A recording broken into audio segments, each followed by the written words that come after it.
ตนตรัยแก่เจ้าสามประการ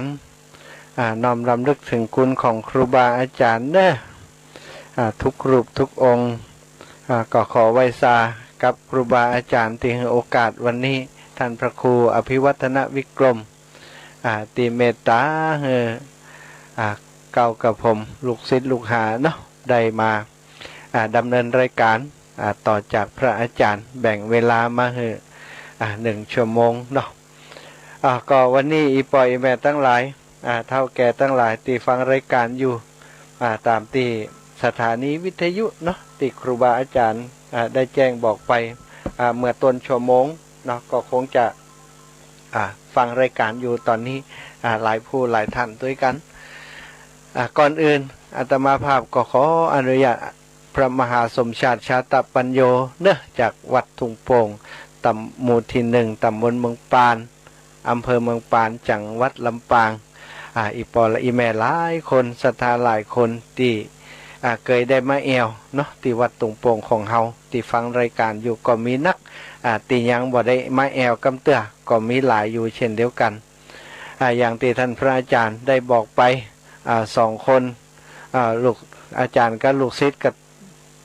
บ่ว่างในช่วงต้นเดือนที่มีเวลาที่เปิ่นจะให้จัดรายการเนาะก็แบ่งสรรปันส่วนกันก็จะมีช่วงของต้นเดือนวันพุธต้นเดือนวันพุธที่เป็นสัปดาห์แรกของเดือนนี่เนาะสองพุธซึ่งอาตมากับพระอาจารย์เปิ้นได้เมตตาแบ่งเวลาให้กับอาตมาได้มาพบปะกับอีปออีแม่เฒ่าแก่ทั้งหลายในวันพุธ2 พุธด้วยกันต้นเดือนก่อนในช่วงต้นเดือนของเมษาที่ผ่านมาเนาะก็เป็นมีช่วงอยู่ช่วงพุธแรกนั่นก็บ่มึงเนาะมันเป็นนั่นอย่างก็มันสิ้นเดือนพอดีสิ้นเดือนพอดีมาถึงวันพุธก็เป็นต้นเดือนพอดีนะก็บ่ได้ตั้งตัวอย่างดีแล้วก็มาแหมพุธหนึ่งก็ปรากฏว่าได้เดินทางไปต่างจังหวัดอีปอยแม่ไปธุระปะปังที่ต่างจังหวัดเนาะไปที่กรุงเทพก็มีไปที่ราชบุรีก็มีหลายรอบอยู่โดยภารกิจโดยเรื่องราวที่เกี่ยวกับโรงเรียนนั่นนะก็ได้ติดตามเรื่องราวอย่างต่างๆไปหาคนที่เปิ่นจะพอจะช่วยเหลือสนับสนุนในเรื่องของโรงเรียนแล้วก็ไปหาเกี่ยวกับเรื่องของคนที่จะช่วยเหลือด้านกฎหมายต่างๆเนาะตามที่ปอยแม่หลายคนติดตามเรื่องราวของอาตมาตั้งแต่ธรรมยตราเพื่อการศึกษาก็คงจะเข้าใจว่าอาตมานั้นในครั้งนี้เนาะก็เหมือนกับคนที่เป็นบอกว่าตกกระไดพลอยกระโจนตกกระไดมาในเรื่องของไอ้หยังในเรื่องของคนในหมู่บ้านในชุมชนของอาตมามีความลำบากเรื่องของการที่จะไปเรียนรวมกับโรงเรียนอื่นในพื้นที่ใกล้เคียงก็ตามตั้งพี่น้องเจ้าบ้านเปิ่นก็ยังบ่สะดวกตั้งลูกหลานเปิ่นก็ยังบ่อยากไปนะก็เลยดำเนินการมาเนาะดำเนินการในหลายสิ่งหลายอย่างมาเพื่อจะให้โรงเรียนอยู่ได้ที่ผ่านมาก็สบายใจไปพอสมควรแต่ก็มีเรื่องที่จะต้องทำตลอดอีปอยแม่เอ้ยก็ทำให้ในช่วงของต้นเดือนต้นเดือนเมษาที่ผ่านมาเนาะรู้สึกว่า2 สัปดาห์ที่มีโอกาสที่จะจัดรายการครับท่านพระอาจารย์ถ้าอาตมาว่างพระอาจารย์ก็บ่ว่างบางครั้งก็บ่ว่างถึง2 รูป 2 องค์ก็ต้องรบกวนครูบาอาจารย์รูปอื่นเนาะท่านได้เข้ามาจัดรายการแทนก็เป็นการ ถือว่าได้เสียโอกาสไปเหมือนกันโอกาสที่จะมีมาจัดรายการมาพบปะครับอีปออีแม่ก็มีน้อยเต็มทีพอเดือนหนึ่งถ้าเป็นเวลาช่วงนี้เนาะซึ่งออกอากาศไปหลายสถานีวิทยุไปถึงเจียงไฮ้เจียงใหม่เจียงไฮ้ลำพูนตั้งเมืองแป่เมืองน่านปุ่นก็ฟังกันอยู่หลายตีหลายแห่งดังที่ท่านพระอาจารย์ได้แจ้งขอบคุณตังอนุโมทนาบุญขอบคุณตังสถานีวิทยุไปเมื่อต้นชั่วโมงเนาะอาตมาภาพก็ถือว่าพระอาจารย์เปิ่นได้แจ้งไปแล้วเนาะก็ขอเอาที่พระอาจารย์เปิ่นขอบคุณก็อนุโมทนาบุญนะกับเจ้าของสถานีทุกสถานีซึ่งมีความเต็มอกเต็มใจที่จะริ่งสัญญาณหรือว่ากระจายเสียงสัญญาณไปออกอากาศที่สถานีของท่าน จริงๆแล้วการใช้จ่ายของสถานีก็บ่ใจธรรมดาเนอะอีปออีแม่กะอินเทอร์เน็ตกะดีกะไฟกะดีกะอย่างต่างๆจิปาถะสปะเนาะแต่เปิ้นก็มีจิตใจเมตตาเนอะมีจิตใจเมตตาต่อทุกๆคนที่ฟังรายการของเปิ้นอยู่เนาะถ้าเขาจะใจคำว่าคณะสถาทุกที่ทุกแห่งที่สนใจจะฟังในเรื่องของน้ำของธรรมเนาะที่ประสงค์องค์พระเจ้าครูบาอาจารย์เปิดได้จัดรายการอยู่ก็ได้มีโอกาสได้ฟังอย่างชัดเจนสถานีแต่ละสถานีที่ออกอากาศริ่งสัญญาณไปเปิดก็พยายามดูแลพอก้อยว่าโอ้ตอนนี้อันเสียงมันขาดมันหายไปเปิดก็แจ้งก็เตือนมาบางครั้งสายรุดกับอินเทอร์เน็ตรุดกาเปิดก็ต้องไปเปิดแห่งใหม่อย่างที่ครูบาอาจารย์ได้บอกตะกี้ก็เป็นสิ่งที่ต้องใจความมานะภาคเพียรต้องใจความเสียสละหมากมาอยู่เนาะอาตมาภาพเองได้โอกาสมาพบมาปะกับอีปออีแม่ก็ดีใจเนาะดีใจตั้งแต่ครั้งแรกมาละตั้งแต่ครูบาอาจารย์เป็นประกบตั้งแต่ครั้งแรกที่ได้ชักชวนมาออกรายการด้วยมาเผยแผ่มามาจาเรื่องราวที่อาตมาไปทำยาตราเพื่อการศึกษาเนาะก็คิดว่าคงจะเป็นการสัมภาษณ์เพียงครั้งคราวแล้วก็เลิกกันไปเนาะจบโครงการจบอะไรอย่างก็คงจะเลิกกันไปแต่ปรากฏว่าพระอาจารย์เนาะแล้วก็เครือข่ายพระสงฆ์ที่เผยแผ่พระธรรมคำสั่งสอนตั้งสถานีวิทยุในกลุ่มของคลื่นสีขาวเพื่อชาวประชาก็ได้เมตตาต่ออาตมาคือมีโอกาสได้จัดรายการได้พบปะกับอีปออีแม่ช่วงนี้เนาะก็จัดรายการอยู่2ช่วงด้วยกันเนาะช่วงสอนกลางวันอีปออีแม่ทั้งหลายได้จัดรายการตั้งคลื่นสีขาวเพื่อชาวประชาก็ลิงก์สัญญาณไปประมาณสัก 5-6 สถานีเนาะตอนเจ้าก็จะออกอากาศ9 โมงถึง 10 โมง9 โมงถึง 10 โมงทุกวันราชการยกเว้นวันเสาร์อาทิตย์2 วันเนาะก็จะเข้ารายการมาพบปะมาอูจากับอีปอยอีแม่ประมาณ1 ชั่วโมงเนาะ1 ชั่วโมงอันนี้ก็ได้มีเวลาในช่วงของกลางวันได้พบปะกับอีปอยอีแม่บางครั้งบางทีเปิ่นมีกิจนิมนต์ในช่วงนี้ก็ต้องยกเลิกไปเพราะอาตมาคิดว่าเวลาเนาะที่ครูบาอาจารย์เป็นแบ่งปันให้มาให้โอกาสอาตมาได้ทำหน้าที่ในการเผยแผ่ในการเอากำนำกำทำพระธรรมคำสั่งสอนขององค์ชินวรสัมมาสัมพุทธเจ้ามาเปิด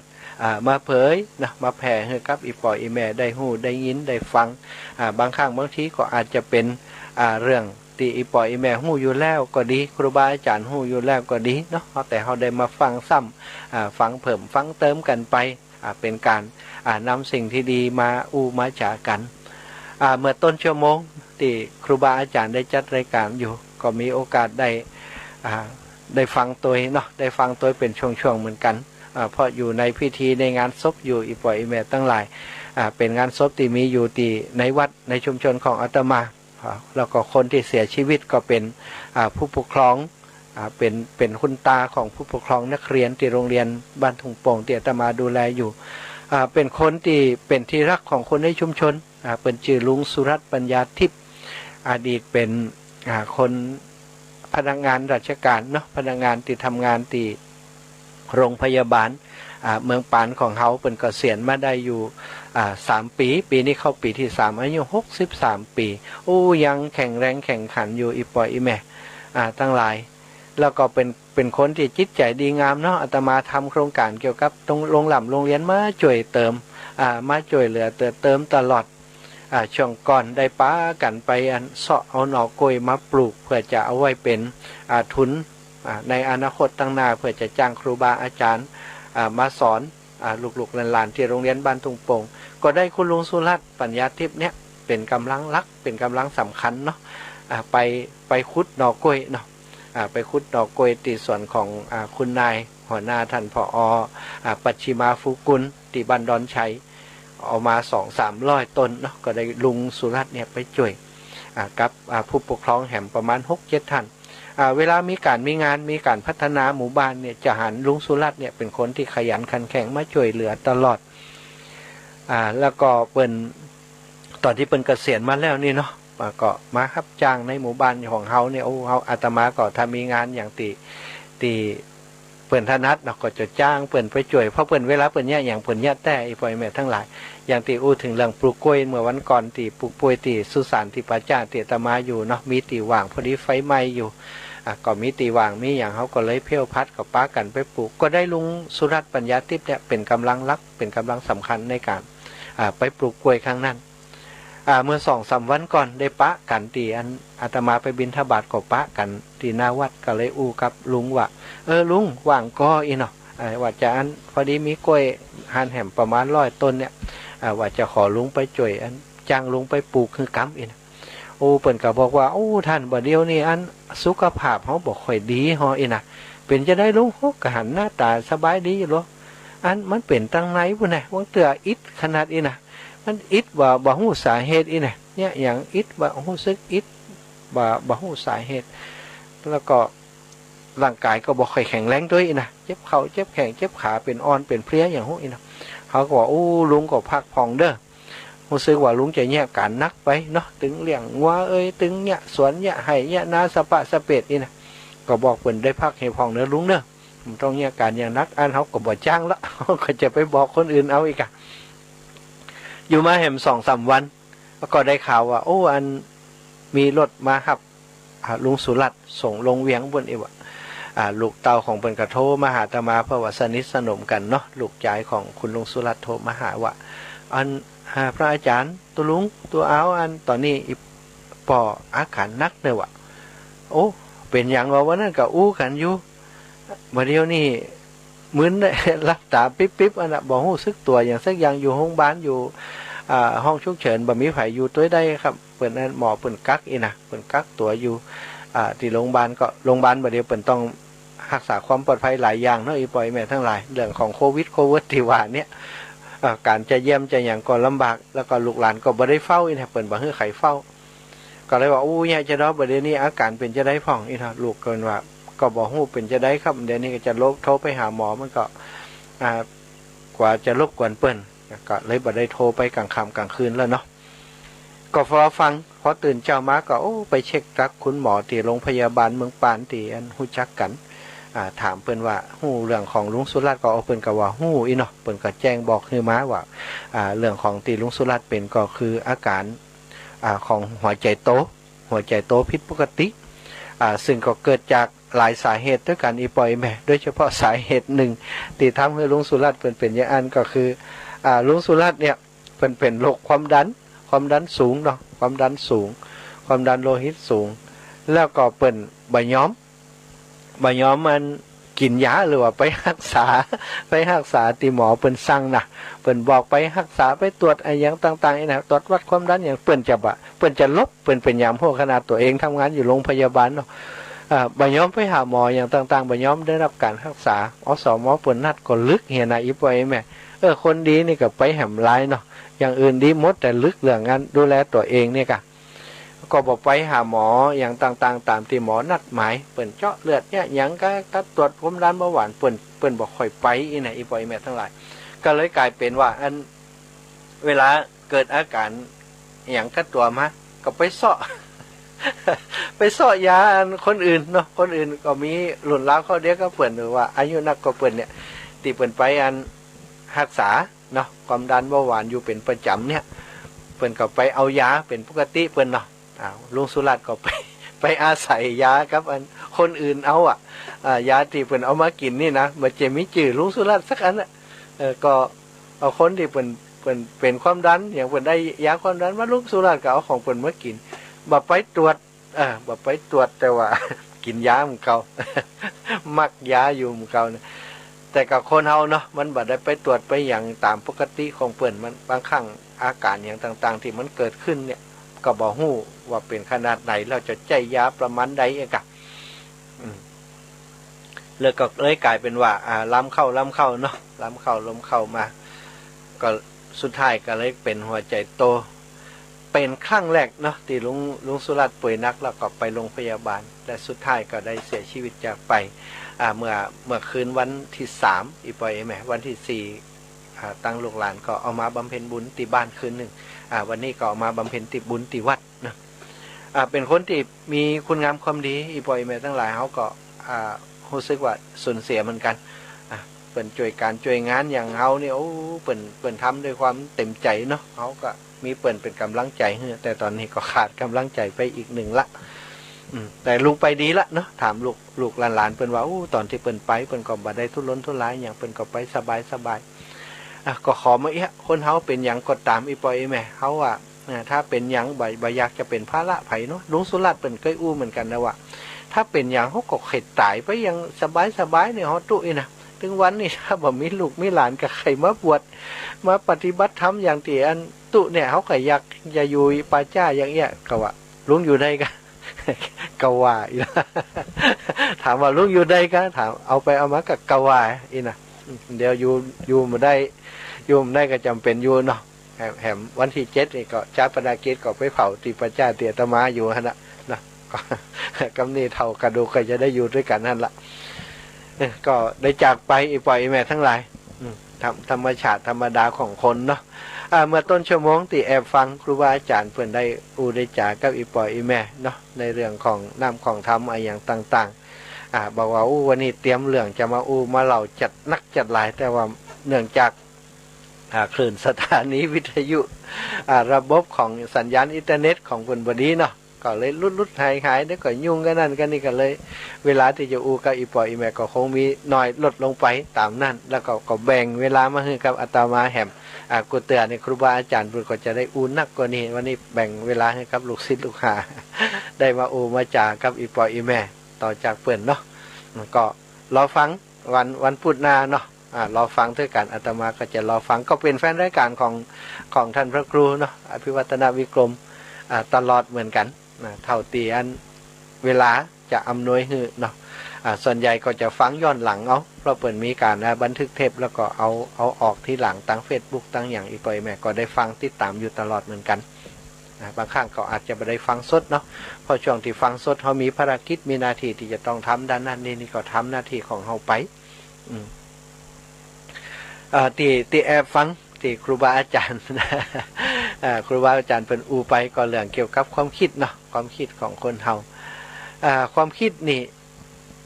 บ่มีก็บ่ได้โดยธรรมชาติของมนุษย์จะต้องมีเนาะอีปอยอีแม่ทั้งหลายถ้าบ่มีความคิดอะไรอย่าง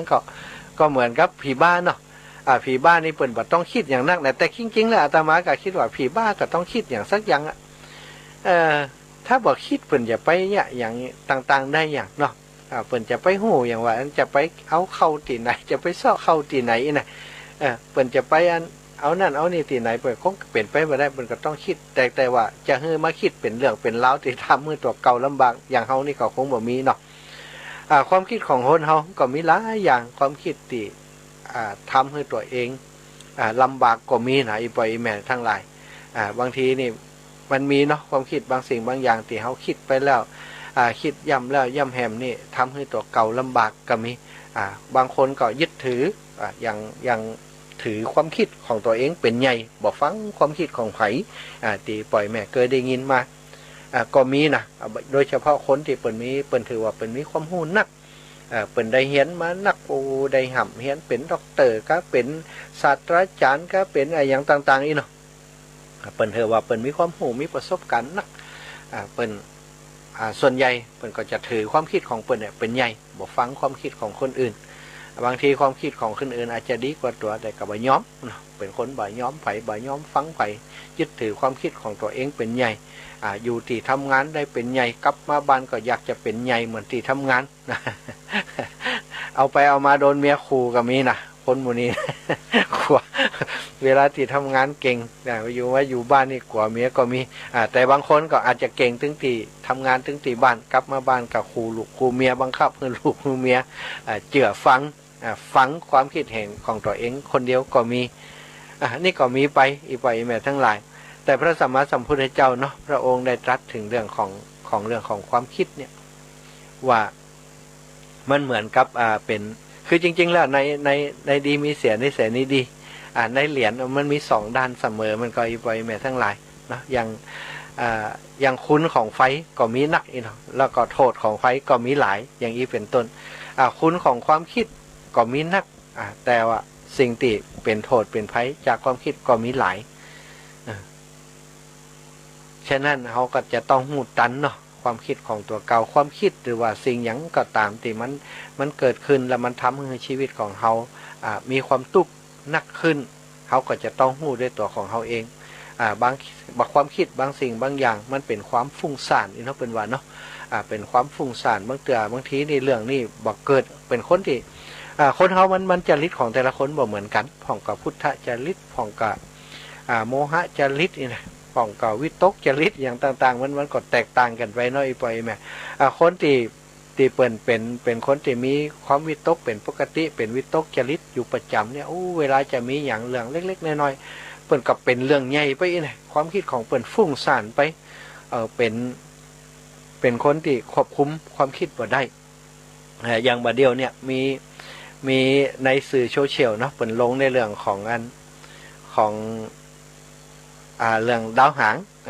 างเล็กอีนะจะฝุ่งจนโลกของเขาเดือนตุลาอีกเดือนตุลาที่จะถึงนี่นะวันที่2กับวันที่6เนี่ยเดือนตุลาปี64นี่ว่าตามตีนักดาราศาสตร์เป็นว่านั่นนะจะว่าแต้มหัวแต่ว่ามีข่าวลงในสื่อตังอินเทอร์เน็ตอย่างเผยแพร่แชร์กันออกมาก็มีคนถามเขาถามมาว่าพระอาจารย์รู้สึกจะได้กับเรื่องนี้นะเขาก็ว่าบอกรู้สึกอย่างเขามันจะเกิดก็เกิดถ้ามันแตกก็แล้วไปทุกวันนี้ก็พร้อมหมดละมันจะเกิดก็ตายกันหมดจะไม่เป็นอย่างอีปอยแม่ถึงวันนี้ก็ทุกคนก็ต้องตายอยู่แล้วเนาะทุกคนเขาเกิดมาก็จะต้องตายกันอยู่แล้วเขาก็หาคนตายมาบ่ฮู้ตัวใดพระพุทธเจ้าเขาศึกษาในเรื่องของทั้งพระพุทธศาสนาพระองค์ก็บอกบ่ต้องประมาททุกวันนี้เขาต้องคิดถึงว่าเขาจะต้องตายอยู่แล้วต้องตายแน่นอนความตายเป็นของเที่ยงเขาเกิดมาแล้วต้องตายแน่นอนเนาะต้องตายแน่นอนบ่มีไผจะหนีพ้นความตายไปได้พญามัจจุราชรอเขาอยู่กุฏิกูแห่งอีปอยอีแม่เสนามารนี่มีอยู่กุฏิกูแห่งความตายล้อเขาอยู่กุฏิกูแห่งเขาจะต้องตายแน่นอนเป็นสิ่งแน่นอนนี่เนาะพระพุทธเจ้าพระองค์ได้ตรัสอยู่อย่างนี้เขาก็ถึงวันนี้เนาะถึงวันนี้ที่ไปนอนอยู่ปัจจาหันก็ได้คิดถึงมรณะสติของตัวเองอยู่ตลอดเวลาเหมือนกันว่าวันหนึ่งเขาก็จะต้องตายเพราะฉะนั้นเรื่องอย่างมากระทบไม่กระทั่งเรื่องของความคิดอย่างต่างๆที่มันเกิดขึ้นเนาะอย่างอาตมาทำเรื่องการศึกษาช่วยเหลือละอ่อนเนี่ยมันก็มีเรื่องจะต้องคิดจะต้องทำหน้าอีปล่อยแม่คิดบอกต้องทำด้วยต้องนำคิดนำทำแล้วก็เสาะหาทุนมาช่วยละอ่อนก็มาใจเรื่องเล็กน้อยนะเป็นเรื่องที่นักหนาปะปานอยู่สำหรับอาตมาอยู่เหมือนกันเพราะการจะไปเสาะหาทุนมาให้ละอ่อนก็มันบางครั้งมันก็สุ่มเสี่ยงเกี่ยวกับการที่เพิ่นจะบอกว่าเขาไปเรียนไรก็อย่างไรกันเนาะก็เป็นห่วงอยู่เหมือนกันจะมีคนที่เข้าใจอย่างหมู่อีปอยอีแม่ที่ไปหาอาตมาเมื่อวันที่20 กุมภาพันธ์ที่ผ่านมาก็จะยากอยู่นะไปหาไปช่วยอาตมาเนี่ยตอนนั้นก็ได้ตั้งที่ปล่อยแม่ฮื้อมาครั้งนั้นนะที่มาช่วยอาตมาอนุโมทนาบุญกับอาตมาครั้งนั้นก็ได้มาจ้างครูบัดนี้จ้างได้เกิงเทอมอีปล่อยอีแม่ทั้งหลายจ้างครู2 คนได้เกิงเทอมอยู่แหมเกิงเทอมเทอมหลังนี่แหม6 เดือนก็ต้องเสาะหามากะเกิงเทอม2 คนนี่เสี่ยงไปอยู่72,000 ปันก็ต้องเดี๋ยวนี้แหมเทอมหลังก็ต้องเสาะหามาแหมก็เป็นเรื่องที่จะต้องใจความคิดเหมือนกันแต่ที่นี่เนาะเวลาติปฏิบัติธรรมเนาะเวลาติไปอยู่ในปัจจาอาตมาถือว่าถ้าเข้าปัจจาไปแล้วนี่เรื่องตั้งนอกก็จะเก็บออกไปให้ได้หนักที่สุดบ่เอาเข้าไปในปัจจาตัวไปตีเฮาพักกันนะก็จะบ่เอาเรื่องนี้ไปเข้าไปในปัจจามีเวลาก็ปฏิบัติธรรมสวดมนต์ไหว้พระปฏิบัติธรรมนั่งสมาธินั่งทำสมถกรรมฐานวิปัสสนากรรมฐานเท่าที่เขาจะมีบุญญาปารมีที่จะทำได้เนาะก็ทำมีเวลาช่วงกลางวันก็ทำกลางตอนเช้าก็ทำตอนเย็นตอนกลางคืนสะดุ้งตื่นว่าก็ทำอย่างนี้การทำสมาธิการทำกรรมฐานต่อสู้อยู่เรื่องเดียวอีปล่อยอีแม่ทั้งหลายต่อสู้กับสิ่งที่เรียกว่าความคิดเนาะมันเกิดขึ้นติ๊กมันจะเดี๋ยวก็คิดเรื่องโน้นเดี๋ยวก็คิดเรื่องนี้นะยิ่งเขานั่งพอมันซ้ำให้นะโอ้เป็นตาดีอิดอกอิดใจเดี๋ยวก็หล่นไปปุ่นเดี๋ยวก็หล่นมาเพ่เนาะเดี๋ยวก็เรื่องตะเมินตะเนินเอามากึดอยู่เรื่องตั้งแต่เป็นฆราวาสเอามากึดเอามาเป็นความคิดเอามาเป็นอารมณ์อยู่โอ้ก็มาหันว่ามันบัจเจธรรมดาเนอะ โทษของการปรุงแต่งโทษของเรื่องของความคิดอย่างต่างๆเนี่ยก็เข้าใจในสิ่งที่พระพุทธองค์พระพุทธเจ้าท่านพระองค์บอกว่าความคิดของเฮาเนี่ยมันจะเหนี่ยวรั้งหรือว่ายึดความสงบสุขไปจากเฮานักขนาดทำให้เฮาติดอยู่ในโลกเนี่ยก็เพราะความคิดต่างๆเนี่ยอีปอยอีแม่ทั้งหลายถ้าเฮาอยากจะสงบอยากจะสามารถมีจิตใจที่เย็นพ้นจากความทุกข์ใดเนี่ยเขาจะต้องระงับในเรื่องของการปรุงแต่งหรือว่าการคิดให้ได้เหตุก่อนเข้าคือต้องหู้ตันความคิดอีเนาะมันจะคิดเรื่องนี้เรื่องนี้มันกับว่าเกิดประโยชน์อย่างก็เขาเนี่ยเป็นเรื่องอดีตที่แก้ไขอย่างบ่ได้เขาจะคิดไว้แล้วมันจะเกิดประโยชน์อย่างถ้าเขาตามตันมันอีเนาะตันมันเขาก็อานาปานสติกะมรณสติกะอย่างต่างๆเมตตาพรหมวิหารกะที่เป็นอารมณ์กรรมฐานต่างๆก็นำมาแก้ไขเรื่องนี้เนาะอันนี้ก็คือสิ่งที่ตอนนี้จำเป็นต้องใจที่สุดอีปอยอีแม่ทั้งหลายในสถานการณ์เรื่องของโควิด-19นี่นะที่ระบาดไปขับคิดขับข่วยเนี่ยเกิดความทุกข์ไปทั่วทุกหอระแหงเปิ้นบอกว่าถ้าโรคระบาดมาเนี่ยคนจะตายเนาะอย่างกรรมทำนายเปิ้นว่าคนจะตายกันนักหนานะแล้วคนที่จะหลอดอยู่ได้ก็คือคนที่เชื่อฟังเนาะนับถือหรือว่าเชื่อฟังพระธรรมคำสั่งสอนขององค์ชินวรสัมมาสัมพุทธเจ้าก็คือคนที่ปฏิบัติธรรมเนี่ยอย่างอีปออีแม่นี่ก็ดีพระสงฆ์องค์สังฆเจ้าที่เป็นปฏิบัติธรรมอุบาสกอุบาสิกาที่ปฏิบัติธรรมปลีกวิเวกปฏิบัติธรรมบ่สูงสิงด้วยมูบ่ไปสถานบันเทิงบ่ไปสถานลื่นล้มอย่างต่างๆมูนี้จะหลอดแต่ส่วนมูติบันหลอดก็ยังที่เขาหันนะข่าวเขาที่เกิดขึ้นการแพร่ระบาดครั้งนี้ก็เกิดมาจากคนไปแอวสถานบันเทิงดูอีปออีแม่ไปแอวสถานบันเทิงต่างประเทศกลับมาแผ่ในประเทศไทยคนที่ไปแอวสถานบันเทิงประเทศไทยเอามาแผ่ไปแผ่มาบ่เดียวนี้จนระงับยับยั้งยากขนาดปั้นหนึ่งวันหนึ่งเนี่ยมีคนป่วยมือคนที่เป็นผู้ป่วยรายใหม่เพิ่มขึ้น 2,112 คนกะวันนี้นะกะวันนี้ยอดสรุปวันนี้แล้วก็มีคนรักษาหายไปก็มีคนติดตายไปก็มีคนต่างจากคนในบ้านเฮาก็บัดเดี๋ยวนี้ที่เชียงใหม่เฮาก็ถือว่าติดอันดับจังหวัดต้นลำปางอย่างเฮาก็ต้องเฝ้าระวังเพิ่มขึ้นติ๊กอีปล่อยแม่อันนี้ก็คือสิ่งที่เฮาอยากจะได้จะบ่ให้เฮาความคิดของเฮามันฟุ้งซ่านไปแล้วก็เฮาจะต้องเตรียมตัวจะได้ผ่องถ้ามันเหตุการณ์อย่างนี้มันจะต้องเกิดขึ้นอย่างต่างๆนี่สิ่งสำคัญก็คือดูแลจิตใจของตัวเฮาเนาะในเมื่อเฮาได้ฟังนำฟังธรรมของครูบาอาจารย์ที่เปิ้นได้จาในสถานีวิทยุคลื่นสีขาวเพื่อเช้าประชาเนาะก็มีครูบาอาจารย์หลายรูปหลายองค์ที่เปิ้นในเรื่องของศีลสมาธิปัญญาการทำสมถกรรมฐานวิปัสสนากรรมฐานเนาะอย่างท่านพระครูสุเมธเนาะกับท่านพระครูอภิวัตรออกอากาศไปช่วงของตอนเย็นก็เป็นหลายๆเรื่องที่เป็นได้ไปได้แสดงธรรมเทศนาได้อุริจากับปีนอกสถานก็ถือว่าเอามาปฏิบัติได้ปล่อยแม่ทั้งหลายเขาจะต้องปฏิบัติกันให้นักเนอะในช่วงนี้นะตานเขาก็ฮือมานักพอสมควรละศีลก็ธรรมดาละตีปล่อยแม่รักษากันแต่การเจริญภาวนาการปฏิบัติในเรื่องของสมถะวิปัสสนากรรมฐานถ้ามีเวลาเนาะก็ขอคือทำกันนักจนลูกจนหลานทำกันนักนะมันจะได้ทำให้ลูกของหลานเฮามีที่พึ่งมีสรณะ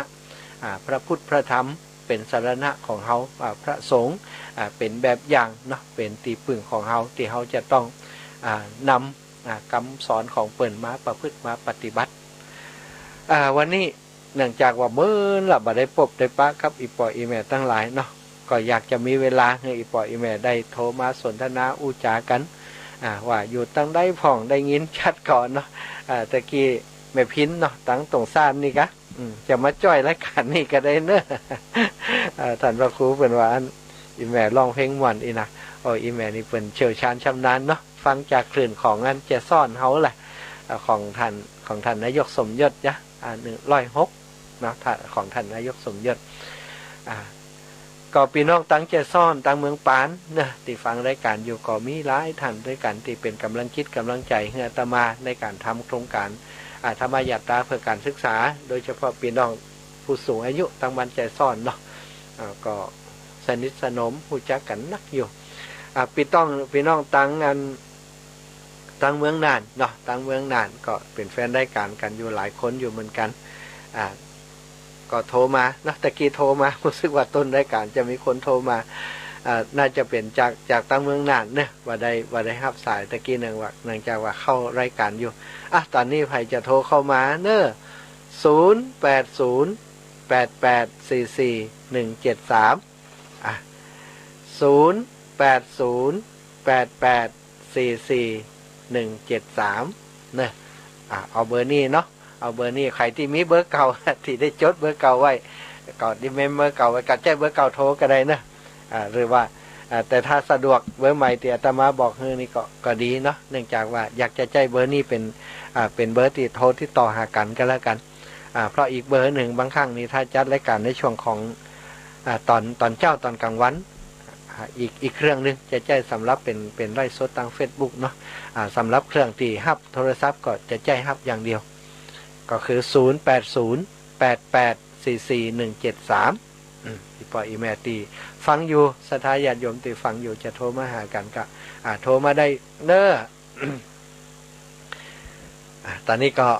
ได้อูถึงนะตีเรื่องตีเขาได้เห็นนำทำคำสั่งสอนอย่างต่างๆจากการอ่านจากการเขียนจากการอ่านการศึกษาก็ดีติฟังจากครูบาอาจารย์มาแล้วก็ดีเนาะสิ่งสำคัญที่สุดที่จะเกิดประโยชน์ก็คือการยกขึ้นสู่การปฏิบัตินะอีปอยอีแม่ทั้งหลายบางครั้งบางทีเขาฟังมาเนาะฟังครูบาอาจารย์เปิ่นเล่าเรื่องนั่นเรื่องนี้เรื่องสมถะกรรมฐานวิปัสสนากรรมฐานก็คิดว่าถ้ามีเวลาจะเนี่ยพอล้อเองนะคิดไว้ถ้ามีเวลาจะเนี่ยพอล้อเองแล้วก็คิดไว้อย่างอันบ่ได้กำคิดของคนเขาถ้าเขาบ่ทำเนาะก็เหมือนกับว่าเขามีกับข้าวหรือว่าเขามีของที่จะมาปรุงอาหารแต่ว่าเขาบ่เอามาปรุงบ่เอาเนี่ยมาเนี่ยบ่เอามาทำ ก็บ่ได้กินสักเตืออีปอยแม่ทั้งหลายถ้าเขาได้เฮียนนำเฮียนทำอย่างมาเนาะเขาสอบทานตรวจสอบพอแล้วเป็นสิ่งถูกต้องเทียบเคียงกับคนเปิ่นปฏิบัติกับหันว่าเป็นสิ่งที่ถูกต้องเปิ่นปฏิบัติกันก็หันผลเหมือนกับอันยาเนาะเขาหันคนอื่นเปิ่นกินเปิ่นนี่เปิ่นก็หายเนี่ยอันนี้ก็เหมือนกันธรรมะโอสถของพระเจ้าเขาก็ว่าเขาหันนั้นพระสงฆ์องค์สังฆเจ้าเปิ่นทำหรือว่าอุบาสกอุบาสิกาเปิ่นทำแบบนี้เปิ่นก็มีความสุขเปิ่นก็ระงับความทุกข์ของเปิ่นได้เขาก็จะร้องปฏิบัติพอโลอีเนาะก็ทำการปฏิบัติทำสมถะวิปัสสนากรรมฐานการดูแลจิตใจของตัวเองบางครั้งแม้กระทั่งเรื่องที่ครูบาอาจารย์เป็นไปตะกี้คือการควบคุมเรื่องความคิดเป็นสิ่งสำคัญบางคนปล่อยให้ความคิดเตลิดเปิดเปิงฟุ้งซ่านนอนบ่รับอยู่บ่ได้กินบ่ได้นอนบ่รับยาจะได้ก็กินยาไปก็มีนะกินยานอนรับกินยานอนรับไปท่านอาจารย์พุทธทาสบอกว่าคนเฮากับไก่เนี่ย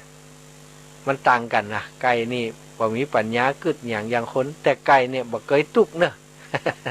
ไก่บ่เคยตุกอย่างคนตื่นเจ้ามากับแค่แรกกับเจาะหากินเฮียข้ามมากับนอนเฮียไก่นี่มันต้องกินยานอนรับแต่คนเฮาเนี่ยเต้าทานคิดหนักเขียดหนักสุดท้ายก็ต้องเปิ่งยานอนรับก็มีอีปอยแม่ทั้งหลายเนาะเอาละเนอะถ้าอีปอยแม่ถ้าใครอยากจะโทรมาหากันถ้าบ่รับกับเตือนเนาะจะโทรมาหากันก็เรียนเชิญนะที่เบอร์0808844173ถ้าโทรมามีเวลาแหม20 นาทีอาตมาจะเล่าเรื่องหนึ่งให้ฟังกันแล้วกันเนอะก็มีเรื่องเล่าเนาะว่าคนเฮาเนี่ยบางครั้งอันเขานับถือเนาะมีของดีนะพ่อแม่ยังพ่อแม่เปิ้นนั้นนับถือ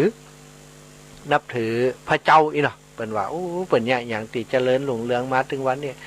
เพราะเปิ้นนับถือคำสั่งสอนของนั้นของเทวดาของพระเจ้าของเปิ้นเนี่ยเทวดาของเปิ้นจะบูชาเทวดาของเปิ้นขนาดนักเพราะเทวดาที่เปิ้นบูชาเนี่ยเวลาเปิ้นลำบากอย่างทุกครั้งเนี่ยจะต้องมาช่วยเหลือเปิ้นนี่เปิ้นก็สอนลูกสอนเต้าว่าลูกเต้าของเปิ้นสอนทุกคนก็คือบูชาอย่างที่เปิ้นเนี่ยนี่เนาะบูชาเทวดาตนเดียวองค์เดียวก็เปิ้นนะแต่เทวดาที่เปิ้นบูชาเนี่ยเปิ้นจะช่วยเฮาต่อเมื่อเฮาลำบากแต่ต่ออันเฮาประสบปัญหาแต่เฮาลำบากแต่เฮาจะขอเปิ้นมาช่วยเปิ้นถึงจะช่วยอีเนาะ มีสายเข้ามาจะขออนุญาตทับสายก่อนเนอะเจริญสุขเจริญธรรมจากทางใดจ้า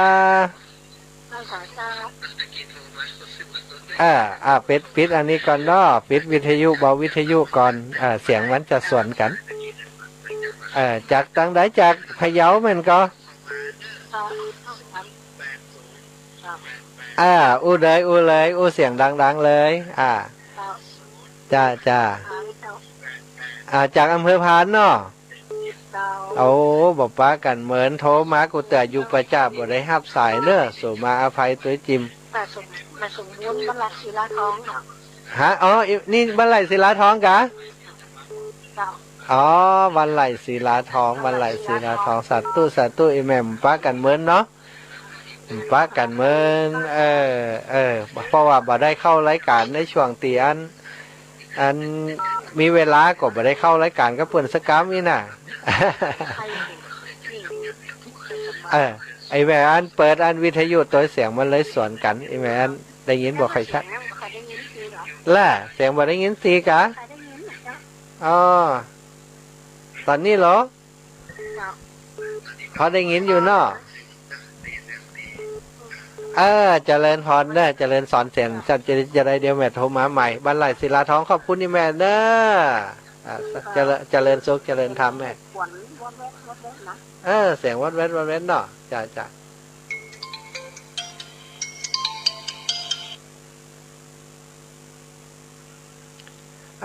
เจริญสุขเจริญธรรมจากทางใดจ้าพระอาจารย์ตุลุงคุณลุงอำพลเนาะไม่ได้ครับ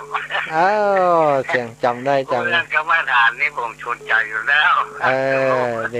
ดีป่อง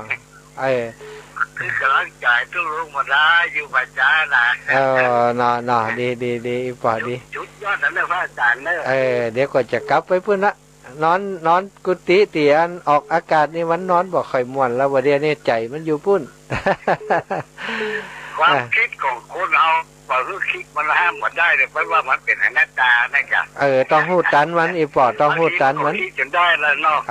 ถ้าเขาปล่อยนั่นมันก็น่าคิดไปทางที่ดีนะพระอาจารย์สาธุอีปออย่าเอาต้องควบคุมมันเลยพ่อเนาะแต่ก้อยผมก็คิดไปทางที่อันบาดีนะคิดไปทางบาปดีมันคิดปรุงแต่งไปทางที่ดีแหละเขาต้องมีความจุกเขาไม่ได้ทุกข์กับวงกวายนะดีละเขามาดูรู้มาใจเอาเหี้ยมันก็จะหายไปดับไปนะจ้าละสาธุเนอะขอบคุณทั้งอีปอดเนอะมีเวลากระทบมาหาการปอเป็นกำลังใจให้กันขอบคุณนักปออมพลสาธุจ้าขอบคุณปอสายมันซ่อนกันหลายสายเนาะกับการคนหนึ่งหนักไปกับวันดีน้อยไปกับวันดีนะติดโทรมาเนอะเบอร์093มาเนาะเจริญสุขเจริญธรรมจากตังได้อีแม่อีปอก็มาจากบันโฮงเจ้าบันโฮงหลับปูนเคยได้ไหมเอียตรงปงก็แม่สายทองยมแม่สายทองเนาะแม่สายทองได้มาเอียวเนาะอยู่บ้านห้องดูแลตัวเองจิมเนอร์อีแมนเนอร์ตอนนี้ก็ไม่ได้ไปกลับไปขายไหนเนาะบอกฝากก่อนไม่สักหมดนี่เอาบอกมาว่ามาจ้าเกิดเป็นคนต้องทนชู้อยู่เพื่อหวังแม้พลาดพลั้งอย่ายอมแพ้แก้ตัวใหม่ทางข้างหน้าจะก้าวผ่านอีกนานไกลหวังให้ไกลไฟให้สูงมุ่งทำดีอนาคตเป็นอย่างไรใครไม่รู้วันนี้อยู่พรุ่งนี้ตายใครความฝันสิ่งที่ผ่านไปแล้วก็เล็กกันปัจจุบันชีวิตยังอยู่ชู้ต่อไปอย่าประมาทลุ่มหลงไวในชีวิตรักษาจิตอย่าให้ห่างทางกุศลดำรงมั่นในธรรมะพระเทศทนประพฤติตนทำแต่ดีนี่คือคนนะจ้าสาธุเจริญสุขเจริญธรรมเนอแม่เนอวันนั้นจดไว้ให้ตู้จิมนะจ้าแม่สาธุเนอแม่เนอสาธุจ้าสายต่อไปเนอ โทรมาใหม่โทรมาใหม่0979969110ของใครเอ่ยโทรมาได้เลยเนอะเนาะบางเตือมันซ่อนกันเนอะอีแม่ครับบทตันก็ขอบคุณนะเป็นกำลังใจอีแม่สายทองนี่เปิ่นโอ้เจ้าบทเจ้ากรเปิ่นเป็นคนที่มีความจำเป็นเลิศนะเจริญสุขเจริญธรรมจากตังใดจ้าด้วยแต่เจ้าไม่คุยก็เท่าลำพูนจ้าอ๋อวันลำปูนพี่น้องลำปูนฟังชัดดีหน่อยแม่เนาะเจ้าชัดเลยนะจ้าโอ้ดีน่าจ้าแม่เป็นกำลังใจให้กันขอบคุณนักๆเด้ออีแม่เนอะเจ้าแม่เจ้าไม่คุยฟังเจ้าคือกำลังใจเด้อพระอาจารย์นะจ้าสาธุก็ขอคือกำลังใจแม่อยู่แต่ลูกแต่หลานไปเมินเด้ออายุวันโนสุขังปะล้างอีแม่สาธุเขาคนเดียวลูกก็อยู่ข้างบ้านอยู่คนเดียวเจ้าอุ้ยขอบคุณอุ้ยนักนะสาธุจ้าขอธรรมะไว้ในใจนี้เจ้าสาธุอีแม่สาธุ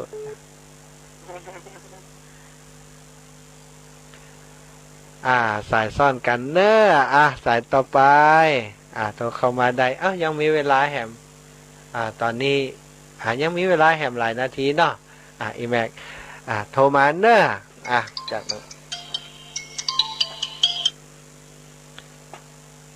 เจริญสุขเจริญธรรมจากตังใดจ้าไทยสารทันเจ้าจากแม่สลัดจะซ่อนเจ้าอีแม่คือตึงหาคนจะซ่อนมาได้ไปเอวหากันหลบใครเจ็บหลบน้องได้ยินเนาะน่ากะหัวหันไปตั้งได้ยิน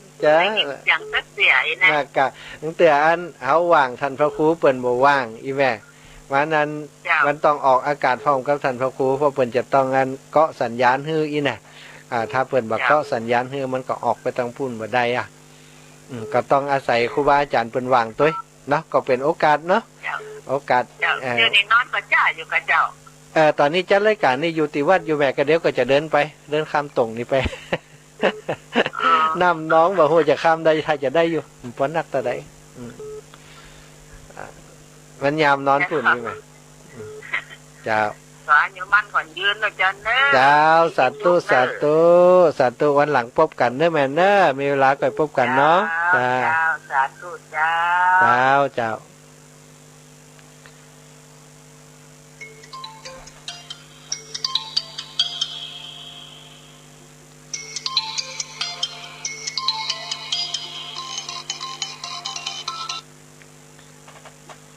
เจริญสุขเจริญธรรมจากตังใดจ้าเจ้าอีแม่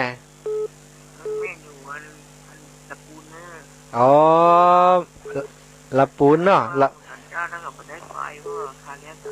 มองพุทธไปอย่าไปมาไหวเพราะว่าจะต้องการพุทธการมันก็จะไปเจ้านะฟังตลอดเจ้าขอบคุณเนอะอุ้ยเนอะขอบคุณอุ้ยนัก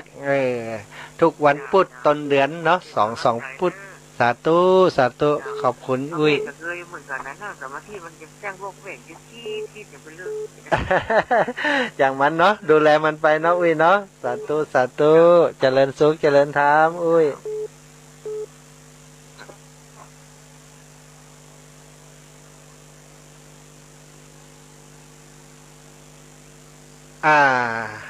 โทรมาใหม่นะสายรุดไปโทรมาใหม่อีแม่ก็โทรมาจากละปูนเนาะ080นะ88441173เจริญสุขเจริญธรรมจากที่ไหนจ้าเจ้าเสียงชัดเจนดีอย่างอีกะแจ๋วเสียงใสอยู่บ้านตรงแท้ไม่ใส่เพียงกันอีแม่อันจื่อเสียงโด่งดังทั้งเชียงใหม่ครูบาอาจารย์ จ้าขอบคุณอีแม่เนอเป็นกำลังใจให้กันเนาะครูบาอาจารย์เป็นกับอู้ถึงอีแม่ตลอดวันมีแฟนรายการทั้งเพศที่แฟนประจำอีเนาะก็ดีละอีแม่รายการนั้นทำมาอย่างอีก็เป็นกำลังเจ้าแม่ลุงสุรัตน์ติดูทำงานโรงพยาบาลนางฟ้านะกะแม่ละคนคนใจดีๆน่ะลุงตีเปิ่นชอบจ่อยคนอื่นน่ะติดสายนี่นะไปกัน63นะอีแม่63อยู่63นุ่มอยู่เนาะนุ่มอยู่กัน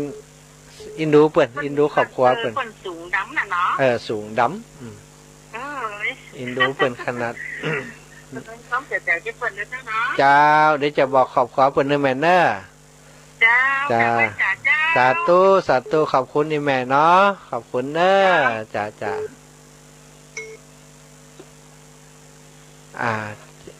ฮัลโหลจังจ้า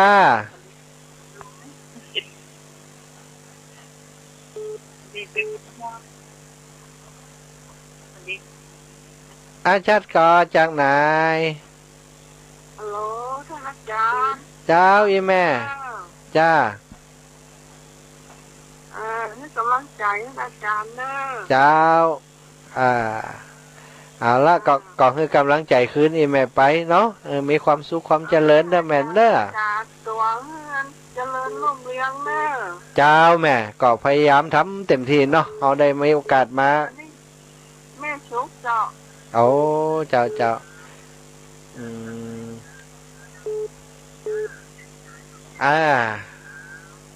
สาธุขอบคุณนี่แม่เนอะเจริญสุขเจริญธรรมนี่แม่ฮัลโหลจากต่างใดเจริญสุขเจริญธรรม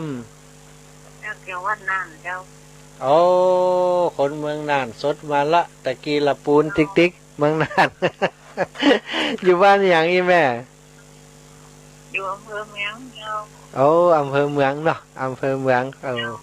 น้ำพังทมใจมากดอกใจมากลุกน้ำพังถึงวันเจ้าโอ้เจ้าก็มีครูบาอาจารย์พัดเวียนเปลี่ยนกันมาจัดรายการเนาะอีแม่เนาะก็อันได้ดีละอีแม่น้ำพังถึงรอดใจหมดถูกพระเจ้าเดียวพังเอาดีละอีแม่เนอะบุญกุศลเนาะเขาเกิดมาได้พบพุทธศาสนาได้พบครูบาอาจารย์ที่เปิ่นได้มาสอนน้ำสอนธรรมก็ถือเป็นบุญของเขาละอีแม่มีความสุขความเจริญเนอะแม่เนอะ